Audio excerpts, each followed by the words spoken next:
Bonjour, on est le 20 avril 2024. La météo, bon, il commence à pleuvoir à des fines pluies, alors qu'il faisait des éclaircies à petit instant, les nuages ont vite arrivé. Enfin bref, il faut se contenter de cette météo, parce que je veux dire, on n'avait pas ça il y a un petit instant. Je regarde le ciel, je me retrouve avec des pluies qui sont en train de tomber, avec un ciel couvert. Ben, pas fort, c'est encore lumineux, c'est pas ça que il fait sombre, mais disons que voilà, c'est la pluie qui réapparaît. Bon, cette vidéo va concerner une courbe spécifique, ce qu'on appelle une courbe caractéristique. Elle est caractéristique d'un mouvement. Alors, quel est-il? Ben, c'est tout simplement la. Je vais la décrire maintenant, mais avant toute chose, je vais. Cette courbe caractéristique, bon, il y a beaucoup de courbes caractéristiques qu'on peut tracer en mathématiques, mais bon, ici, cette courbe, c'est la cycloïde. La cycloïde, qui vient du mot cycle, du mot cycler. Elle est cyclique. C'est une fonction qui se cycle, qui est cyclique. Bon, ça veut dire cyclique, elle revient. C'est tout à fait normal. Pourquoi elle revient? Ben, c'est simple. Cycloïde, ça provient, par exemple, vous faites l'étude d'un pneu. Soit le pneu avant ou le pneu arrière, peu importe. De toute façon, les deux pneus, je veux dire, sont en translation. Hein. Bien sûr, ils sont en rotation. Ben, celui-ci va tourner, celui-ci va tourner, bien sûr.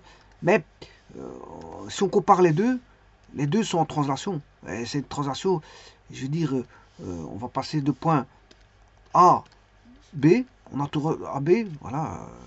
Si vous prenez deux points en contact avec le sol, là on aura par exemple AB, eh bien, un peu plus loin, on aura prime B', hein, qui naît de translation de AB. Voilà. Mais c'est vrai que les deux roues tournent. Bon, alors, qui dit roue tournante et mouvement de rotation, je veux dire au travers d'un axe, parce on a des axes sur les vélos, heureusement qu'on a encore des axes. Voilà, on a une potence, et voilà, on a un axe ici. Tout est maintenu, hein, tout est maintenu, bien sûr, il faut maintenir le pneu, mais idem pour l'arrière. Voilà. Mais tout en contact avec le sol, et ce mouvement-là de rotation des pneus, bon, généralement on met deux pneus de même diamètre. De même diamètre. Bon, on peut faire on peut mettre des vélos avec une grande roue, ça s'est fait après. Bon, ça fait un petit peu clown. Hein. Voilà, le fait de mettre des vélos avec un petit pneu et un grand pneu, bon, ça fait un petit peu clown. Mais bon, disons que c'est pour vous dire que généralement les vélos, c'est deux roues identiques. Dans une voiture, on ne retrouve pas. Si, les tracteurs, oui, mais les voitures et les camions, on retrouve des roues identiques, de même diamètre. Donc, il faut étudier donc cette courbe caractéristique. Alors, de deux choses l'une, vous l'étudiez dans un cours de mathématiques. Et alors, mathématiques, si vous faites des mathématiques, il faut faire abstraction du temps. Là, c'est intemporel, parce que quand vous créez, je veux dire, un espace en mathématiques, c'est un espace intemporel. C'est ça qui fait la différence entre les sciences et principalement les mathématiques. C'est que bon, il n'y a pas de temps, donc quand vous faites des choses en mathématiques, vous tracez voilà, des repères intemporels. Par contre, si vous faites ça en sciences, et notamment on étudie ça en mécanique, puisque ça fait l'objet d'un mouvement, les mouvements sont étudiés en mécanique, là à ce moment-là, il faut faire apparaître la notion du temps. La notion du temps. Donc voilà. Donc ici, je vais le faire au niveau mathématique, donc avec un aspect intemporel, mais si vous le faites en mécanique, il faudra tenir compte d'un aspect temporel, dépendant du temps. Dépendant du temps. Alors il faudra tenir compte des vitesses, etc., etc. Mais ici, c'est pas tout ça parce que je veux simplifier la chose au niveau intemporel. Alors maintenant, la première des choses, c'est de se positionner. Ben, on a affaire à quoi? Alors, bien sûr, je vous dis qu'un vélo, c'est deux roues. Bon, une voiture, c'est quatre roues, mais c'est toujours. On a deux roues paressieux. Hein. On a deux roues paressieux. En fait, ici, moi, je vais étudier une roue, le mouvement d'une roue. Donc, le système, je ne peux pas parler de système parce qu'on n'est pas en mécanique, mais on est en mathématiques. Bon, logiquement, si je devrais étudier en mécanique, le système, c'est la roue. Et bien sûr, la roue toute seule, ça ne va pas, puisqu'elle est en contact avec un sol plat. Un sol plat. On va considérer qu'on a un sol plat et qu'on a un mouvement. Alors, le sol plat en mathématiques, c'est considéré comme une droite. Hein. Donc, la mathématique va dire, bon, on a un cercle, voilà, qui va cycler autour d'une droite, mais c'est intemporel. Alors, comment faire la chose intemporelle? Vous allez le voir. Vous allez le voir. Donc, ça veut dire que, bon, un repère en 2D est opposé parce que la cycloïde est une courbe en deux dimensions, en 2D. Donc, je veux dire, un repère 2D suffit. Donc, un repère orthonormé, bien sûr, avec les vecteurs de base IJ, étant posé, avec, bien sûr, XY. Bon. Et alors, à partir de là, ben, vous aurez compris, tout est une question d'équation. Donc, il faut connaître bon, les caractères, les équations de cercle, puisqu'en fait, on travaille avec un pneu ici qui va cycler. Et ce pneu, voilà, va avec le temps, ben, une fois il sera là, voilà, puis il sera, le pneu il sera ici. Voilà, on peut décomposer comme on pourrait décomposer tout mouvement. Hein. Tout mouvement est décomposable dans le temps. Alors, comment? Par des photographies, par exemple, ou par effet stroboscopique. Par effet stroboscopique, tout ça peut être vu, et on pourrait étudier, je veux dire, soit à un point quelconque de la courbe. Un point quelconque. Alors, on pourrait étudier ce point-là, voilà, comment il est effectué, mais ici, moi, je vais partir de ce point-là. Donc, ce point-là, une fois que vous avez cyclé, ben, ce point-là, il était là, ben, il va arriver par exemple ici. Il était ici, il a fait effectuer un arc. Voilà. Ensuite, en ce point ici, donc il faut décomposer en ce point-là. Hein, donc au point de départ, l'origine c'était ici. Après, il va se retrouver par exemple ici. Et donc, vous allez avoir une courbe comme ceci. Et bien sûr, à un moment donné, on va avoir un maximum. Un maximum. Puis, qu'est-ce qui va se passer? Ben, on aura une courbe symétrique. C'est-à-dire que autant on aura un max, autant on avait quelque chose de nul, on va voir quelque chose, une symétrie qui va apparaître et ça va redescendre pour retomber à zéro. Et puis ça recommence. Hein. Donc la cycloïde, c'est une courbe, j'en dessine qu'une, mais il y a une infinité de cycloïdes si le vélo continue, si le pneu continue toujours à son mouvement. Donc on aura une cycloïde, une deuxième cycloïde, une troisième cycloïde, et tralali, tralala. Bon, ici vous aurez compris qu'on va faire l'étude, comme j'ai dit que c'était intemporel, il n'y a pas de temps, mais je vais l'étudier par rapport à des angles. Donc, des angles. C'est l'angle qui va faire un petit peu l'artifice d'espace sans temps. Artifice d'espace sans temps. Donc, on va passer de 0, si vous voulez, à 2 pics quand le pneu passera donc d'ici. Il aura fait un arc complet. Mais le problème, c'est que bon, il ne reste pas sur place. Hein. Ici, on a une translation, je vous l'ai dit. C'est une translation.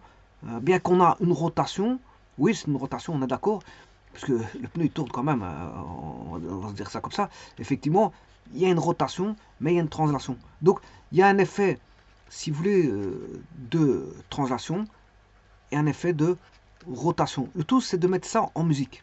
La musique, quand je dis musique, c'est d'écrire les équations caractéristiques qui font référence à la translation et à la rotation. Et quelles sont les variables? Quelles sont les variables? Bon. Alors, pour ça on va d'abord voir les équations cartésiennes. Alors, je vous dis tout de suite, ici, ce n'est pas des équations cartésiennes qu'il faudra utiliser, vous l'aurez compris, puisque je vais faire référence à un angle, donc il y aura un paramètre variable, qui sera l'angle, qui sera, bon, qui décrit, bon, l'espace parcouru au travers, voilà, voilà, d'un angle, et c'est intemporel, il n'y a pas de temps. Alors que si vous faites de la mécanique, là, vous devrez faire intervenir cette notion temporelle, donc il y aura un t, une variable t, qui est pris comme référencé comme le temps. Alors, je rappelle l'équation cartésienne d'un cercle à l'origine, c'est x carré plus y carré égale r carré, r étant le rayon. Donc la caractéristique d'un cercle, c'est son centre O. Ici, le centre, il est dans le repère, il est en 0, 0. Donc il est à l'origine. Voilà. Donc si je dessinais un cercle de centre, je vais écrire x carré plus y carré égale 4, ben c'est un cercle de rayon 2. Il est centré à l'origine. Voilà. Alors maintenant, si vous voulez un cercle décentré, je veux un cercle toujours en équation cartésienne.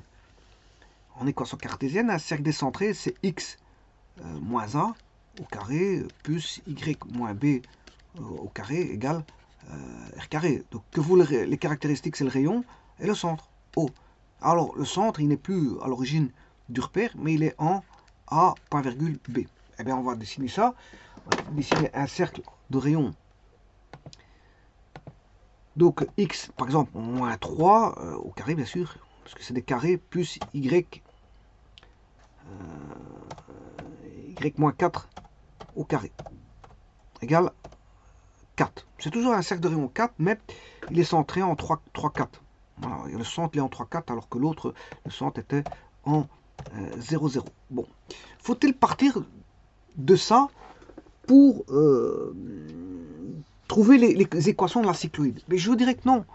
Je dirais directement parce qu'on n'est pas en équation cartésienne, puisqu'il faut référencer un petit peu cette notion intemporelle qu'en mécanique, on devrait référencer comme étant temporelle, c'est-à-dire le temps.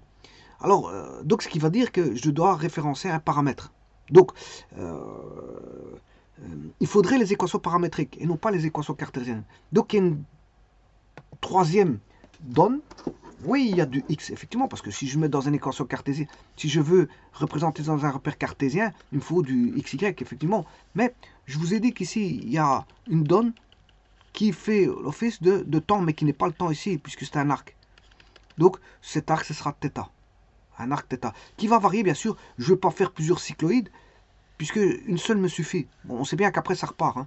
La cycloïde, c'est une courbe, je veux dire, symétrique. Elle est symétrique, c'est une belle courbe, mais si vous mettez plusieurs cycloïdes, bon, si le vélo continue à tourner, ben vous avez une deuxième cycloïde, une troisième cycloïde, etc. Ouais, vous allez avoir toute une panoplie de cycloïdes. Mais moi, je m'arrête de 0 à 2 pi. Je fais l'étude de 0 à 2 pi. C'est une étude caractéristique voilà, qui va de 0 à 2 pi. Je n'ai pas besoin d'aller plus loin. Si vous voulez aller plus loin, vous faites ce que vous voulez. C'est pas un problème. Voilà. Donc, on va aller de 0 à 2 pi. Alors, le paramètre ici, je vais l'appeler t. T va aller va être variable de 0 à 2 pi. Donc, on sait bien qu'il y a un paramètre t. Bon, alors, ce qui veut dire que, comme ça fait référence à... Alors, n'oubliez pas, le sol, ce sera l'axe des x. Hein. En mécanique, on dira le sol, mais ici, le sol, ce sera l'axe des x. On a un point de départ qui est l'origine 0, 0, donc je devrais mettre le temps là, enfin le y ici, je m'excuse, et bien sûr, le cercle partant d'ici. Partant d'ici. Et on va étudier ce cercle-là. Alors, mais avant toute chose, voyons voir les équations caractéristiques, parce que c'est fort important, avant de commencer quoi que ce soit. Alors, les équations caractéristiques s'écrivent de la façon suivante, x et y en fonction, bien sûr, d'un rayon, hein, que j'appelle R, et d'un angle, cosinus θ et sinus θ. Alors pourquoi cosinus θ, sinus θ? Ben, tout simplement parce que si vous mettez... alors bien sûr là il est centré en 0, 0, 0. Hein. C'est un cercle centré en 0, 0.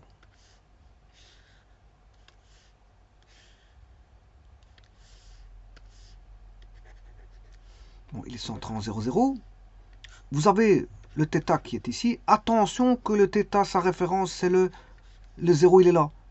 0 degré, il est là. Et donc, tout écartement de θ, c'est par rapport au 0 degré qui est l'axe, ici, des x.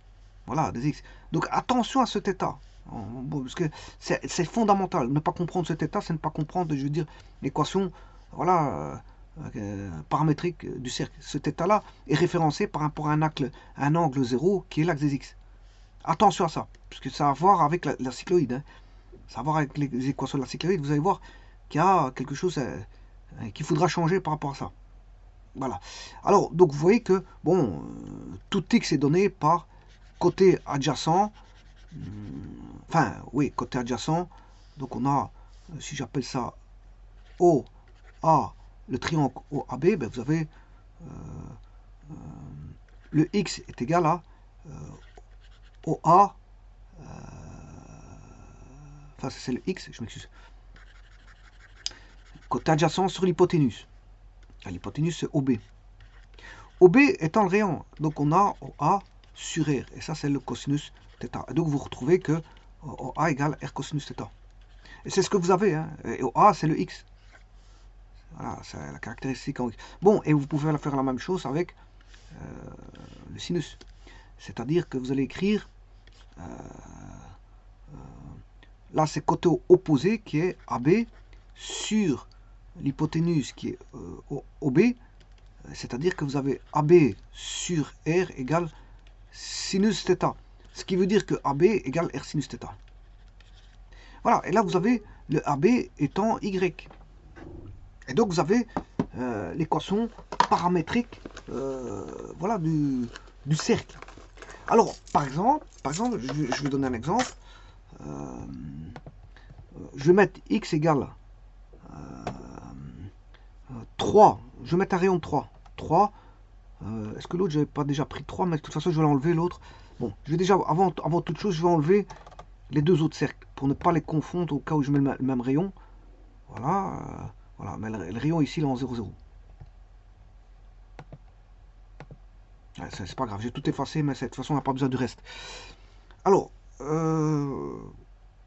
ben, on va mettre cette équation paramétrique. Il suffit de mettre 3, je vais mettre un rayon de 3, cosinus de t.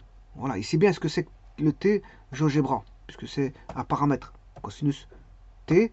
Voilà, mais c'est pas encore ça, parce que ça, ce n'est que le x en fonction du temps. C'est normal qu'on ait une sinusoïde, parce que c'est, il faut un y qui est 3 sinus t. Voilà. Et il me dessine bien un cercle centré en 0, 0.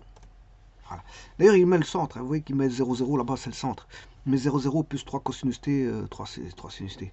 Voilà. Maintenant, ben, pour décaler ceci, un décalage est assez aisé. Un décalage est assez aisé. Alors, on va décaler ça, sachant que vous connaissez, toujours dans un repère cartésien donné par rapport à un paramètre θ. Alors, θ, je vous le rappelle ce que c'est. Hein. Attention, parce que dans les cycloïdes, tout va changer. Le θ, l'angle est donné par rapport à l'axe X. Voilà, le θ, il est donné par rapport à l'axe X. Ça a son importance. Hein. Donc, le 0, c'est par rapport à l'axe X. Bien sûr, ici, vous avez l'axe Y. Et donc, si je veux faire... là, on est en 0, 0. C'est l'origine du repère. Voilà, si je veux décaler, me mettre en un point A, B, et remettre, faire une translation de ce cercle en AB, bon, je vais essayer de refaire le même cercle. Hop. Voilà, c'est le même cercle. D'instant.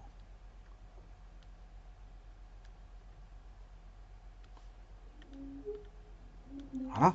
Eh ben, c'est là. Ça va être là. Voilà, ça va être ici. Donc ici, ça donne quoi? Ça va donner ceci. Donc on a un vecteur de translation que je vais appeler V, qui va de 0, 0 à A. C'est juste un vecteur de translation. Hein. Voilà. Eh bien, avant, l'équation, quand elle était centrée en 0, 0, quand le centre était au 0, 0, je vous rappelle l'équation, x égale R cosinus θ, y égale R sinus θ. Voilà. Bon, maintenant, il est plus centré, il est décentré. Alors, décentré de quoi? D'un vecteur de translation. Donc, c'est assez simple. Il suffit de faire ajouter le vecteur de déplacement V. Donc, au cercle, c'est le cercle à l'origine plus le vecteur V. Donc, c'est assez simple. Donc, c'est-à-dire que vous allez avoir x plus... je m'excuse. Le x vaudra le nouveau centre au prime. Voilà, qui est A plus R cosinus θ. On a toujours le dessin du cercle, mais décalé en X. Et on a toujours ce dessin du cercle, voilà, mais décalé d'un vecteur V qui est de composante AB. ou si vous voulez, si en coordonnées paramétriques. Bien sûr, je vais mettre une accolade. Hein. Je ne l'ai pas mis, mais parce que maintenant, je vais tracer. Je vais mettre une accolade pour dire que ça se fait simultanément, bien sûr. Alors, on va mettre un cercle de rayon 4, virgule, non, je m'excuse, cosinus plus cosinus t. Alors ça, c'est normal qu'ils mettent ça. Parce que j'ai pas encore mis mon y. 4, on va mettre en décalé en 5. Sinus plus.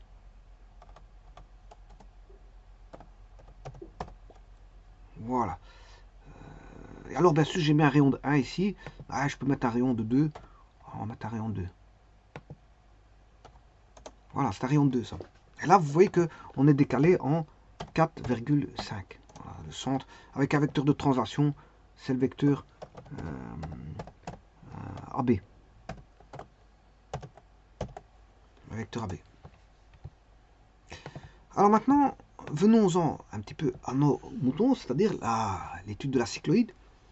Mais la cycloïde est composée d'un cercle. Alors, comment on va faire tourner ça? On va faire tourner la cycloïde. Ben, il faut définir l'angle de départ. L'angle de départ. Et l'angle de départ n'est plus celui que je vous ai dit. Autant dans les cercles. Je rappelle qu'on va partir. Alors, je vais dessiner un cercle à l'origine. Pour mettre un cercle à l'origine, je vous rappelle,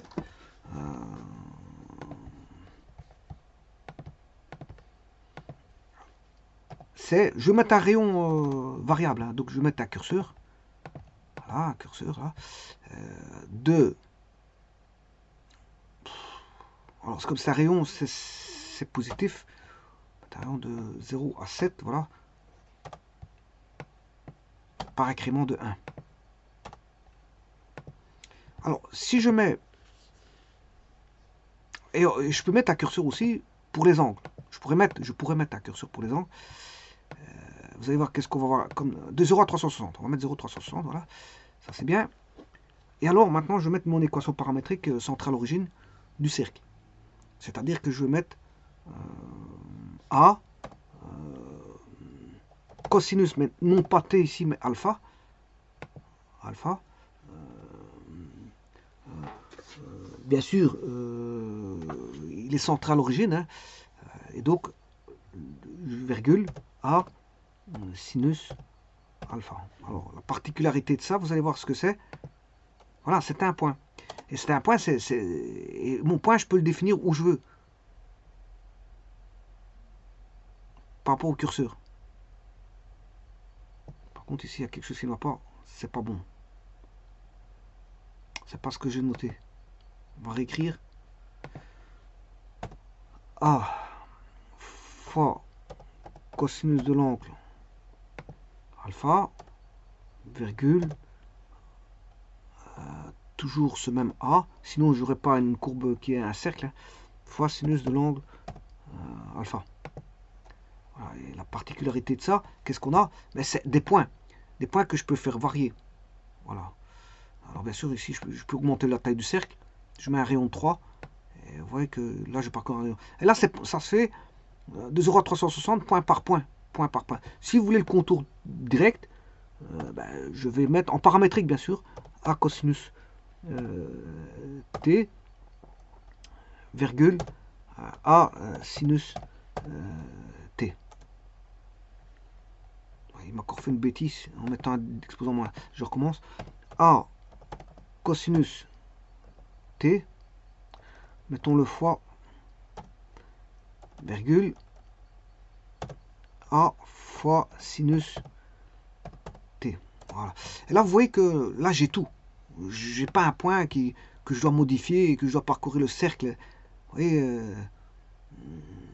ça, c'est point par point, l'alpha. Quand j'écris avec alpha, avec un curseur, je fais point par point. Mais l'autre, quand je mettais, j'ai directement des 0 à 360. Donc, j'ai un contour direct qui est tracé.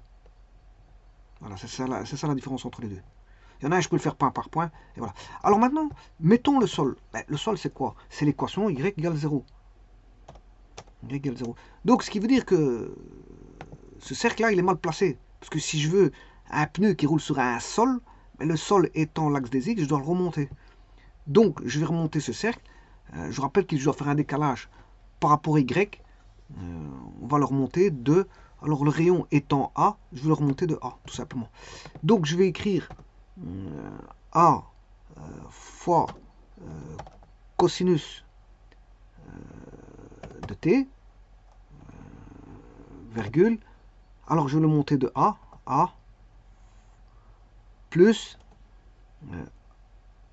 A fois sinus de T. Voilà, et ça commence, j'ai mon point de départ de la cycloïde. Alors bien sûr, je vais effacer tout le restant. Je n'ai pas besoin, ouais, ça j'ai pas besoin. Le point C,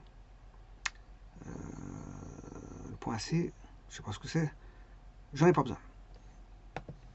Voilà, et donc le point de départ, c'est de dessiner le point 0,0 qui va se modifier. Donc je vais mettre le point 0,0, c'est par rapport à ce point-là. C'est par rapport à ce point-là. Alors, quelque chose de caractéristique, bien sûr, c'est le centre. Bon, où est le centre? Ben, ici, le centre, il va être toujours, comme il va bouger, le centre, enfin, le cercle va bouger. Vous voyez que le cercle, il va bouger. Donc, le centre, il va rester toujours au même endroit. Alors, comme j'ai décalé de A, je viens de décaler de A, parce que j'avais un cercle qui était comme ceci, je l'ai remonté de A. Donc, ça veut dire ici, on a A. Donc, le Y, il vaudra toujours A. Ce Y-là, il vaudra toujours A. Ce Y, il vaudra toujours A. Voilà. Donc, ce qui veut dire que je vais tracer Y égale A. Voilà. Et vous voyez que le cercle, il va bouger, le point D va circuler par rapport à ça. Il va circuler par rapport à ça. Donc, j'étudie le point D. Attention, parce que si j'étudie un autre point, c'est pas la même chose. Vous allez le voir après. C'est pas la même chose.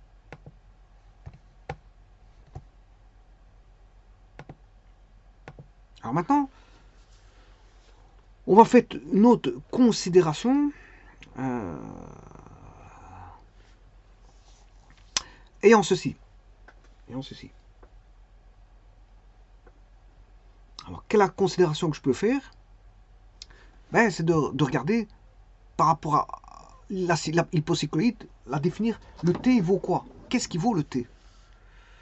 Alors, je vous rappelle que si je mets un cercle,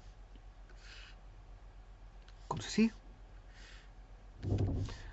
voilà, ici, je vais mettre un θ, ben, on aura l'équation par rapport à θ, c'est-à-dire x égale rayon fois cosinus θ, y égale r sinus θ. Bon. Ben, ici, c'est pas cet angle-là qu'on doit prendre. Je vous le dis tout de suite. Puisque je considère le point là, vous avez bien vu, c'est le point D qui va bouger. C'est le point D. Le point D, je pars d'ici. Voilà. Puis après, le point D, il sera là. Puis le point D, il sera là. Et etc. etc. Le point D, il va bouger. Donc, j'étudie pas celui-là. J'étudie celui-là. Parce que si j'étudie ça, c'est encore autre chose. Hein. C'est encore autre chose. C'est le point D qui est à partir de l'origine de 0,0. Bon. Ce qui veut dire que là, l'angle, ben, le T égale 0, il est là. Tout comme le θ égale 0, θ égale 0, égale là. Alors, quelle est la correspondance entre θ et T? Alors, supposons que je fasse θ arrive ici. Enfin, T arrive ici. Si T arrive là, on a un écartement T, ben là on a un écartement θ. Un écartement θ. Ce qui veut dire que, par exemple, si θ égale 120, que vaudra T? Que vaudra T? Si θ égale 120, ben, 120, c'est-à-dire qu'il va rester de là à là 180 moins 120, ce qui fait 60. Attention qu'ici, il y a 90. 90 plus 60, 150. 150. Donc on aura 90 plus 60, ça fait 150. Donc,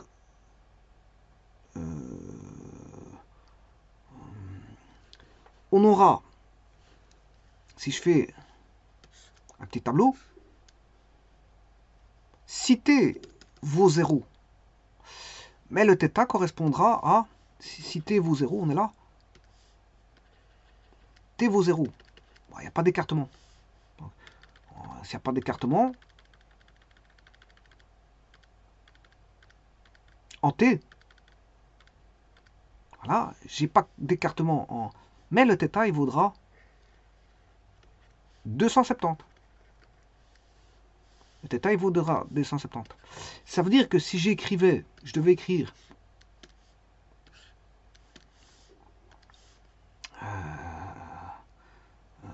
pour t, on a 0, mais le θ, il vaudra 270.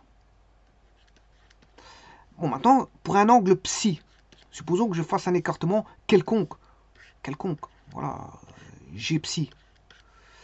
Ben, que vaudra le θ? Que vaudra le θ? Ben, il vaudra 270 moins psi. 270 degrés moins psi. Tout est là. Tout est ici. Ça, c'est la correspondance angulaire. C'est la correspondance angulaire. Et c'est ça qui va faire, qui va tout faire. Vous allez voir que c'est ça qui fera tout. Et bien maintenant, je vais réécrire le cercle par rapport à cette correspondance non plus. θ, le tout c'est de passer de θ à t. Hein. C'est ça l'astuce. Hein. C'est de faire un changement de repère angulaire. Voilà, par rapport à un nouvel angle qui n'est plus θ mais t. C'est juste ça.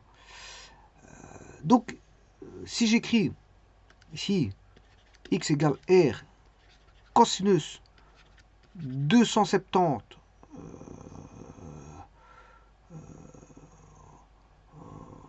moins θ, moins t, voilà. Supposons qu'ici on n'a pas psi, la valeur de t, hein, si je remplace par t égale un arc, attention que c'est des arcs en radian. Hein. Alors je vous ai dit que je faisais qu'une cycloïde. Donc on va aller de t égale 0 à t égale 2pi. Hein. Donc c'est en radian, je rappelle ça. Donc le t va aller de 0 à 2pi. Donc je vais aller de 270 à moins t. Ouais. Et donc là ça devient de la trigonométrie. Ça devient de la trigonométrie parce que vous savez très bien que on a cos 270 moins t. 270 moins t. Voilà. Et l'autre, on aura y égale r sinus 270 moins t. Voilà les équations de ce cercle. Par rapport à t. Donc, on va définir ce cercle central origine par rapport à t. Attention que c'est un cercle central origine. Hein. D'ailleurs, je vais l'écrire dans un petit instant. Vous avez bien vu que j'ai pas mis a plus quelque chose et b plus quelque chose. Voilà, il n'y a pas a. Je suis parti, bien sûr, de x égale r cosinus θ.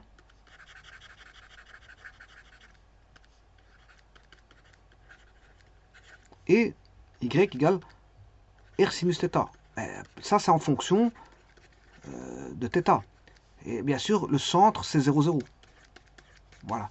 Ici, c'est en fonction de t. Le centre, c'est toujours 0, 0. J'ai pas fait de décalage, vous le voyez bien. Sinon, j'aurais marqué, comme tout à l'heure, plus A ou plus B. Ça, c'est centre à l'origine. Bon, ça, c'est cartésien. Je suppose qu'il est l'autre. Voilà, là, il est décentré.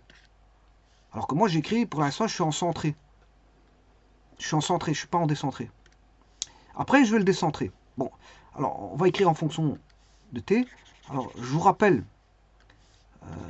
que cosinus 270 moins θ, c'est cos 270 cos t plus sinus 270 sinus t. Alors, le sinus 270 moins t, c'est cosinus 270 sinus t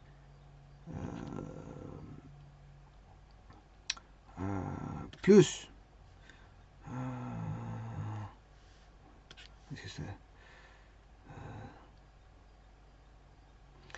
sin 270 cos t. Je vais chercher ma machine. Petit instant.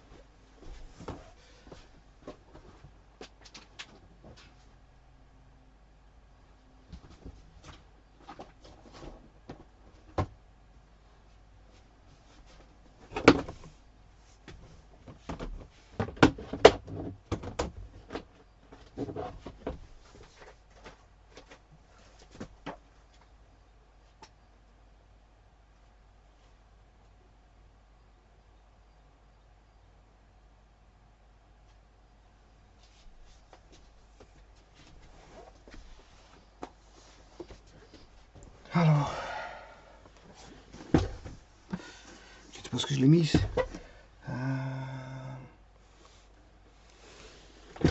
Bon, tout d'abord, je ne sais pas ce que j'ai mis ma machine, mais enfin bref. Je vais le faire par GeoGebra, c'est pas un problème. Parce que je ne trouve pas ma machine. Donc je la cherche, bon, je m'excuse. Bon. Bon, ici, c'est vrai qu'ici, une petite erreur. C'est à moi. Alors, on va faire le cosinus de 270.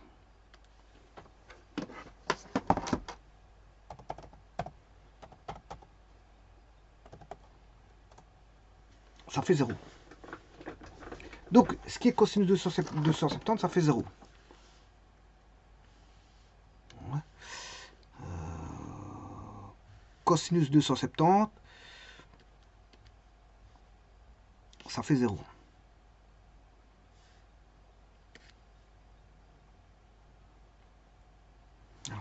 Donc, il va rester sinus 270.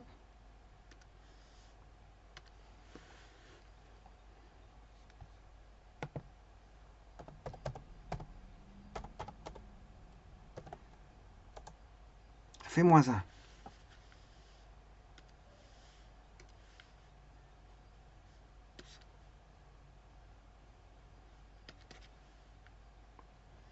Donc, on a moins sinus t. Moins sinus t.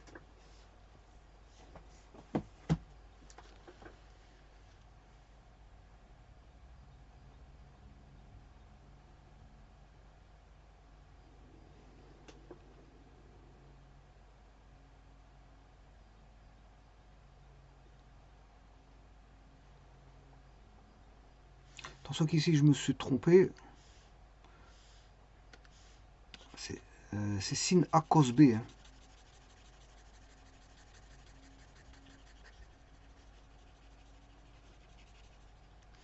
Donc, c'est sin 270 cos t. Voilà. Et l'autre, ce sera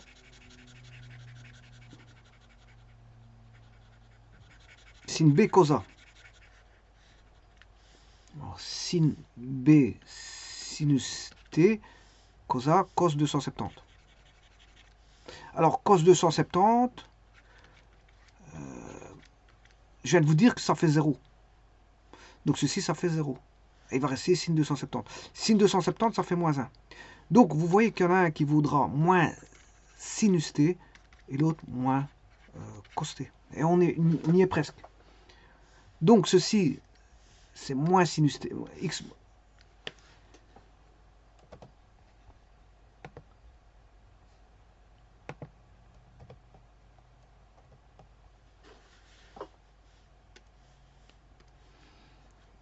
R cosinus 270 moins t.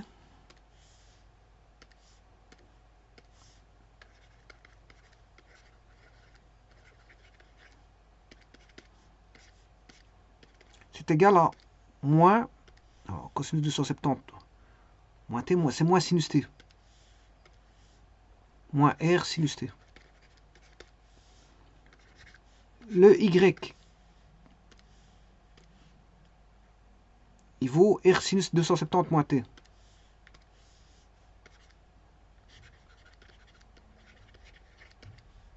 100 degrés moins t égale moins r cosinus t. Voilà. Donc, j'ai ce fameux cercle. Ce fameux cercle. Alors, ce cercle, il va se déplacer. Il va subir une translation. Et là, je vais lui faire subir... Bon, ce cercle, il va se déplacer. Une fois, il est là, et puis après, il sera à côté. Bon, voilà, il va bouger. Le cercle que je viens de mettre en équation, voilà, on a le sol.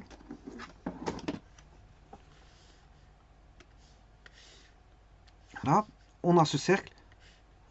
Celui qui est là, le tout premier, enfin, j'ai mal dessiné le cercle, mais enfin bref, le tout premier, son équation, c'est ce que je viens d'écrire. Voilà. Petit instant, parce que c'est vrai qu'ici, voilà.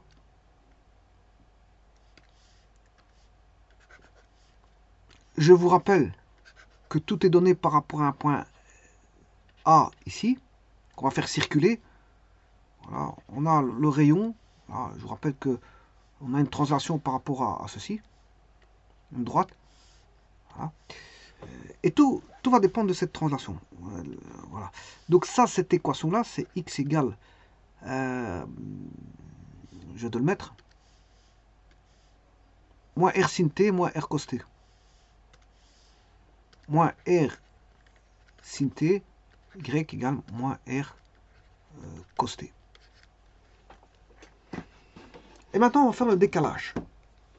Voilà, on va faire ce fameux décalage là pour le décaler. Maintenant, on va faire les translations.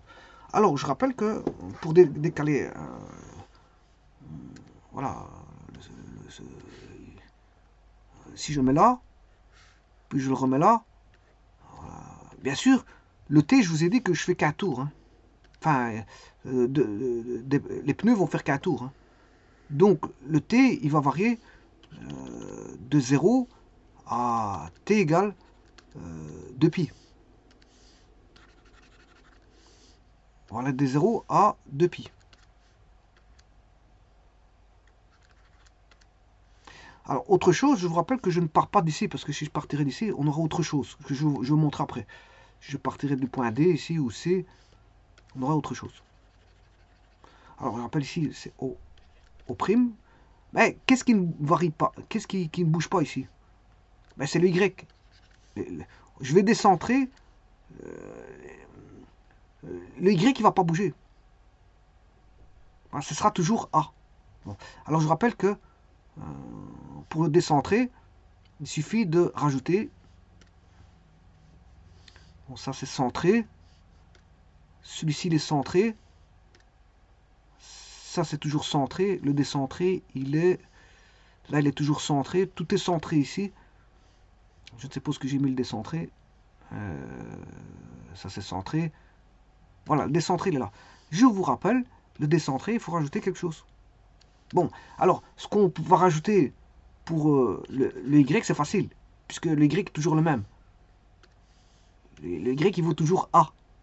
Donc, si vous voulez, le Y, c'est facile. On aura l'équation A moins, bien sûr, ceci. Donc, je le descente. R. Alors, le A, c'est R. Hein. C'est le rayon. Ici, vous avez le rayon ici. Hein. Ça, c'est le rayon. Voilà. Donc, ici, si je veux le décentrer, je mets le rayon. R moins R cos t. Voilà. Et donc, là, la composante elle est trouvée. Elle est trouvée. Maintenant, on va rechercher la composante en X. Elle est décentrée aussi. Donc, on aura moins sin t.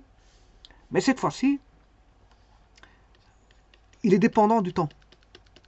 Enfin, je m'excuse, on n'est pas en mécanique ici, je m'excuse. Il est dépendant, je veux dire, de t, de l'arc t. Alors, de quelle manière est-il dépendant de l'arc t? Ben, voyons voir. Voyons voir comment il est dépendant. Alors, si je dessine deux cercles, là, l'un à côté de l'autre, qui sont tangents, voilà. Donc là, on est passé d'un centre, d'une translation, du centre ici O, au centre O'. Donc on a bien une translation de vecteur T. Enfin, ouais, on va juste l'appeler T, hein, pourquoi pas. Ou vecteur U. Voilà, on a un vecteur de translation qui passe de O à O'. Alors je rappelle qu'on fait tout par rapport au sol, c'est-à-dire l'axe des X. Ici en mathématiques, c'est l'axe des X. Voilà. Alors ici, on va partir du point A qui est ici, et on va commencer notre rotation. Alors, le repère, bien sûr, il est où? Le vecteur I, il est ici, le vecteur J, il est là, puisque c'est le A, c'est l'origine du repère XY. C'est l'origine du repère XY. Alors, étudions ce qui va se passer si on va de ce point-là à ce point A'. Qu'est-ce qu'on a comme dimension? Eh bien, c'est la dimension qu'on aurait ici, où on a effectué, bien sûr, le Y qui vaut toujours A. Voilà, on aurait un angle T, un arc, voilà, on aurait T, l'arc vaudrait T.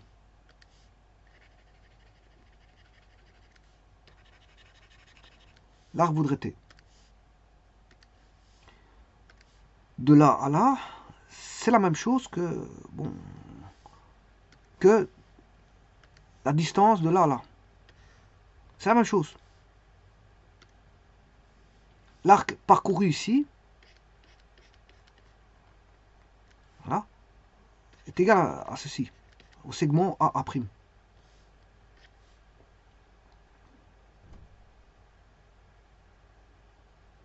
Alors, bien sûr, ici, on a le centre. Là, le centre étant, comme on a un rayon, on a x égale 0,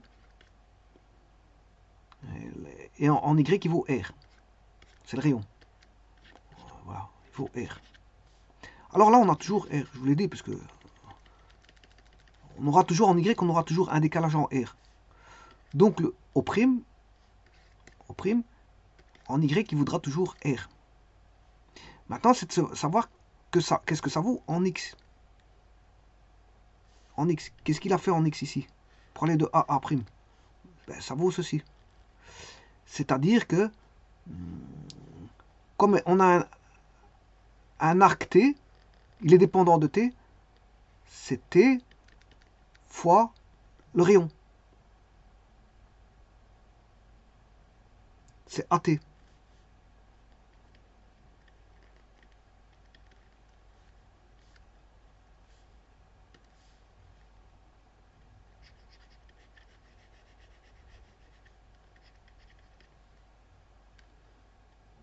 Donc, A, qui est le rayon, le rayon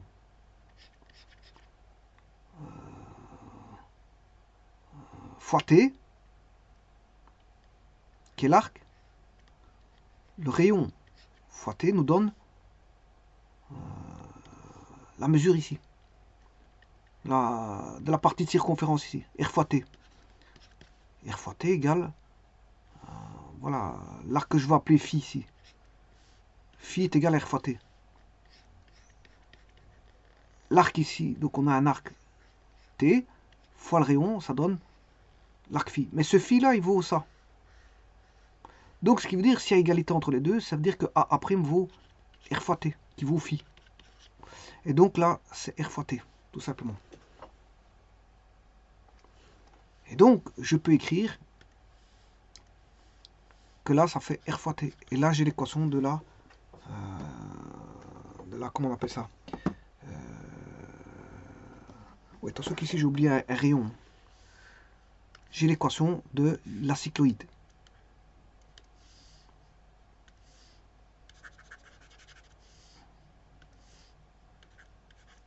Alors bien sûr, je vais aller rechercher ça, je vais écrire en plus propre, bien sûr.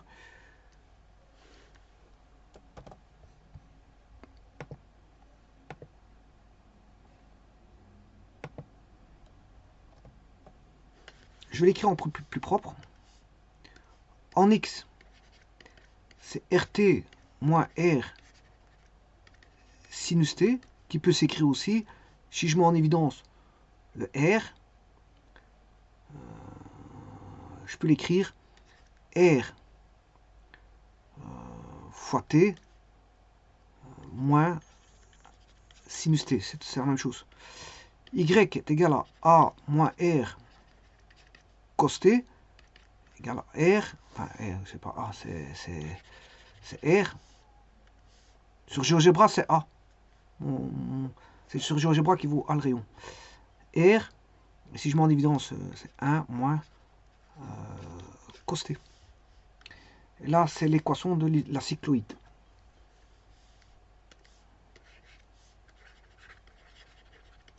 Alors, on va la tracer tout de suite.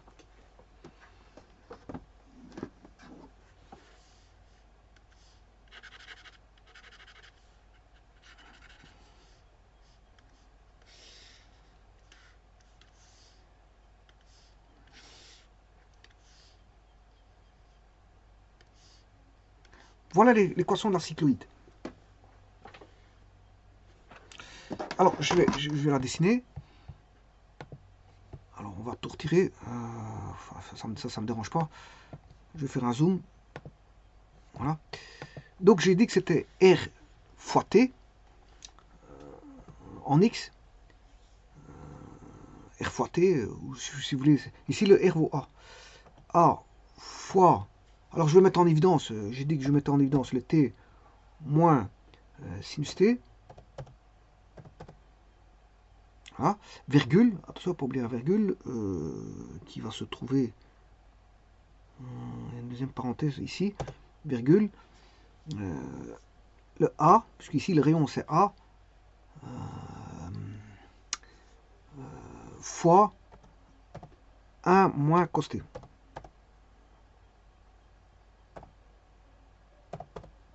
Et voilà. Donc ça c'est la cycloïde. C'est la cycloïde.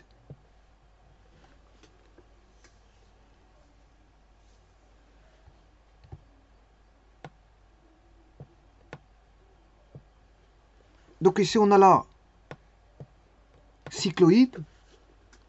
Et bon, par rapport à ça, je pourrais faire des, voilà, des, comment on appelle ça, des,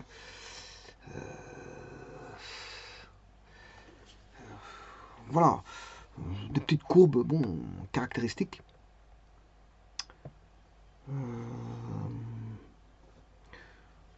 En rapport à ça, mais bon, je vais le faire, mais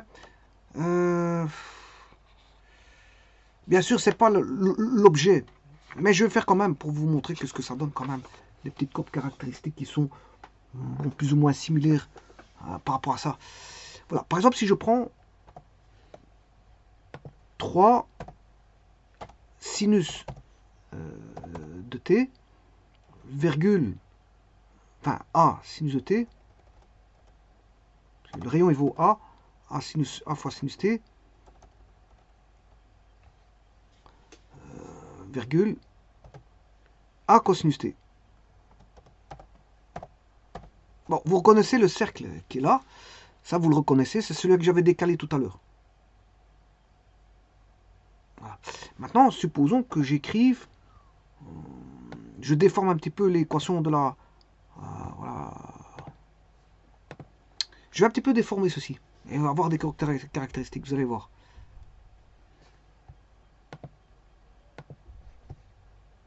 Alors, ici, je vais écrire 3t moins sinus t, voilà, virgule, 3 ma cosinus t.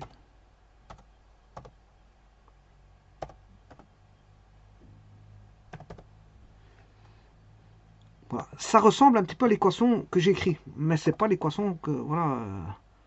Pourquoi? Parce qu'ici, il manque un a au niveau du cosinus t. Alors, s'il manque un a au niveau du cosinus t, ben, Voilà, j'ai déformé la fonction. J'ai AT moins sinus T, ça c'est bien ce qu'on a dans la cycloïde. Alors l'équation de la cycloïde, c'est celui-ci. Hein. Rappelez-vous, donc c'est A, T moins sinus T. Donc là, il manque déjà un A au sinus T et il manque un A au cosinus T. Bon, ça donne une courbe un petit peu déformée. Voilà, c'est pour vous montrer ce que ça donne.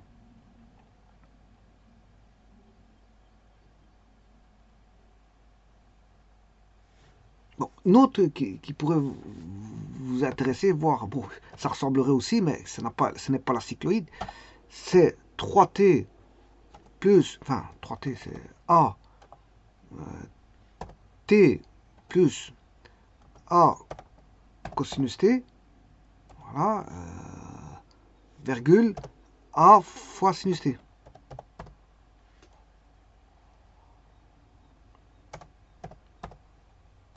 Bon, ça donne un petit peu n'importe quoi.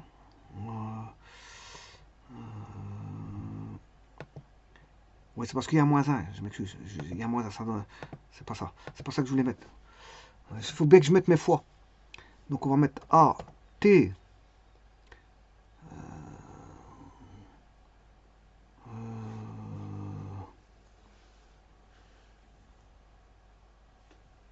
AT plus A fois cosinus T.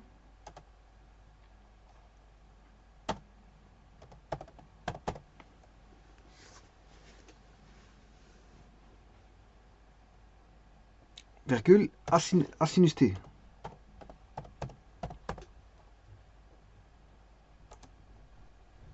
C'est une courbe un petit peu caractéristique aussi. Voilà, ça donne ceci. Et alors maintenant, on va mettre un plus. Maintenant, je vais tout mettre.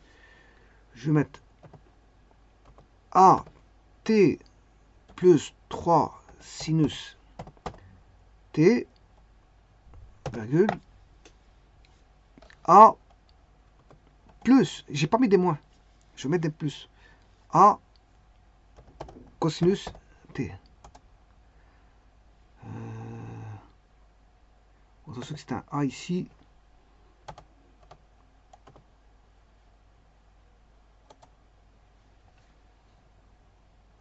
Voilà, c'est celle-là. Bon, celle-là, elle m'intéresse un peu plus. Voilà. Pourquoi? Parce que... Ah,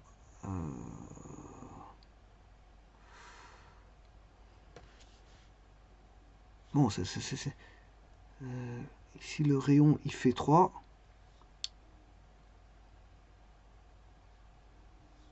Ouais, j'oublie un A sur le cosinus. Voilà, celle-là, elle est intéressante. Parce que c'est un petit peu celle qui partirait d'un point tout au-dessus. Non pas d'un point en bas, mais d'un point en dessous. Voilà, donc ça partirait par exemple d'un point O, qui serait ici dans ce cas-ci, le point x égale 0, virgule, on est en 2A. Voilà. Donc ça, c'est si on aurait un point qui partirait du dessus. Ben, ici, il ne part pas du dessus, il part du dessous. Voilà. Alors maintenant, retirons ce qui n'intéresse pas et faisons les calculs pour dessiner les courbes. Donc ceci ne m'intéresse pas. Le point 0,2A ne m'intéresse pas. Le cercle, celui-ci oui. L'équation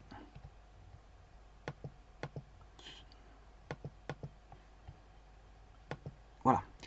Donc les objets, c'est ceci. Bon, maintenant, à partir de l'équation, ici, je vais faire un tableau.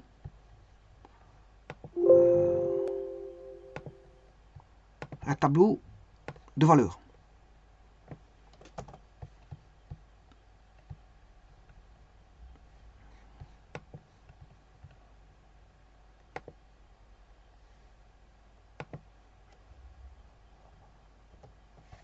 Je vais faire un tableau de valeurs avec ça. Mais bon, simplement, je vais réduire ceci pour pouvoir mettre mon tableau. Voilà. Bon, et ce tableau de valeurs, bien sûr, a 3 dimensions. Pourquoi 3 dimensions? Parce qu'il y a le T, tout simplement, il y a le t, et à partir du t, ben, on aura le x, et à partir du x, on aura enfin, à partir du t, on aura le x et y. Le t va me donner aussi bien le x, simultanément le x et le y. Alors je rappelle que le t va aller de 0 à 2pi. Alors je prends t égale 0, bien sûr t c'est en radian, 0 radian, pi demi radian, 3 pi demi radian et 2 pi radian. Voilà, donc comme ça j'ai 4 valeurs. 1, 2, 3, 4.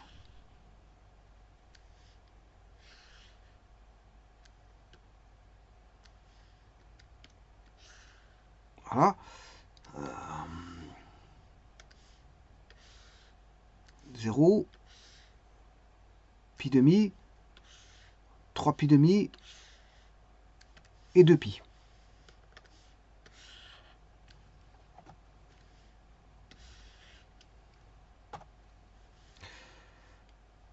Alors on va calculer ça.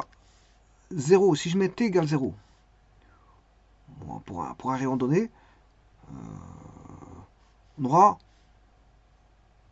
0 moins sinus de 0, ça fait 0, fois r qui vaut 0, bon, on aura 0.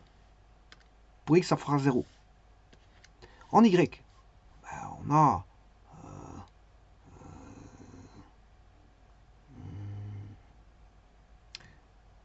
0, cosinus de 0, ça fait 1, 1 moins 1, ça fait 0, fois le rayon qui vaut 0. Donc, vous voyez qu'on est bien au point 0, 0. C'est le point D. En t égale 0, on est bien en 0, 0. On est bien au point D. Voilà, on est bien au point D. Quand l'angle vaut 0, enfin l'arc, je m'excuse, l'arc vaut 0, ben on est bien au point 0, 0. Donc ce qui veut dire que, en d'autres termes,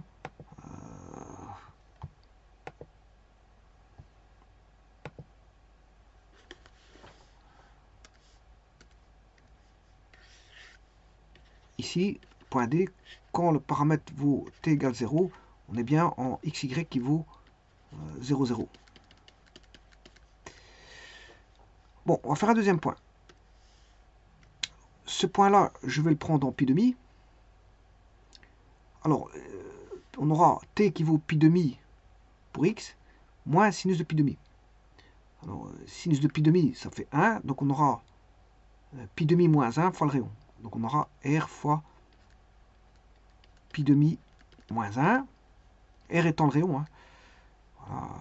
Et en y, on aura cosinus de pi demi,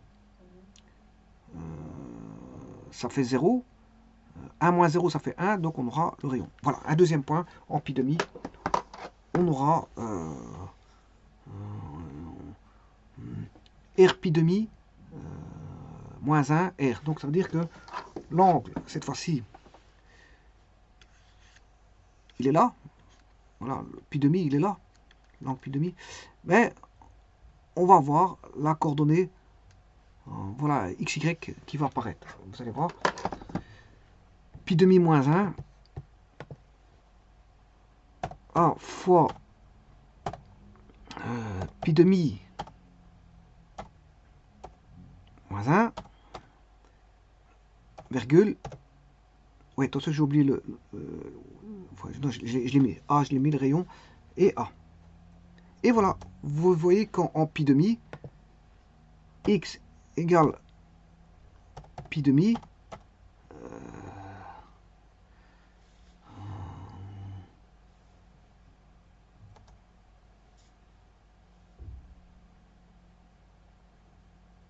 Non, je m'excuse, c'est pas en x, c'est en θ. Θ égale pi demi. Θ égale pi demi. Θ égale pi demi. Donc, en d'autres termes, je peux faire une translation. Je peux faire une translation du cercle. Je vais translater le cercle, mais pour ça, il faut que je mette un point d'intersection entre celui-là et celui-là. Donc, je vais faire une translation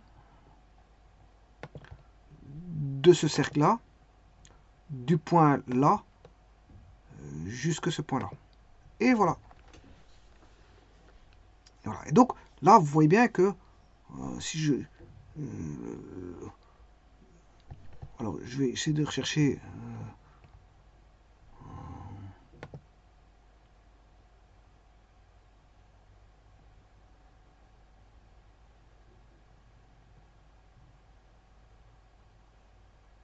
voilà, on va dire ça comme ça. Bon.